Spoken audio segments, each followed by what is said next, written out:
Le terme d'amour recouvre 4 sentiments distincts de la Grèce antique: l'éros, la philia, l'agapé et la storge. La philia se rapproche de l'amitié telle qu'on l'entend aujourd'hui. C'est une forte estime réciproque entre deux personnes de statuts sociaux proches. Elle ne pouvait exister à l'époque qu'entre deux personnes du même sexe, du fait de l'inégalité entre les sexes. C'est une extension de l'amitié. Ensuite, nous avons l'éros. Il désigne l'attirance sexuelle, le désir. Dans la pensée platonicienne, il est parfois vu comme l'une des passions néfastes qui produit l'épithumia ou appétit, mais aussi comme une divine folie qui est la cause des plus grands biens pour les hommes.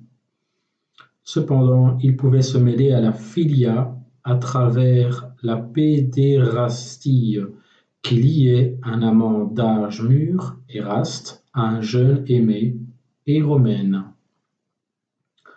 Ensuite, nous avons l'agapé, qui est l'amour du prochain, une relation univoque que l'on rapprocherait aujourd'hui de l'altruisme.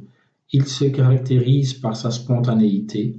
Ce n'est pas un acte réfléchi ou une forme de politesse, mais une réelle empathie pour les autres, qu'ils soient inconnus ou intimes. Dans la tradition chrétienne des pères de l'Église, ce mot est assimilé au concept de charité, bien que celui-ci soit plus proche d'une relation matérielle établie avec des personnes en souffrance. L'agapé originel ne revêt pas cette connotation morale de responsabilité devant une autorité divine.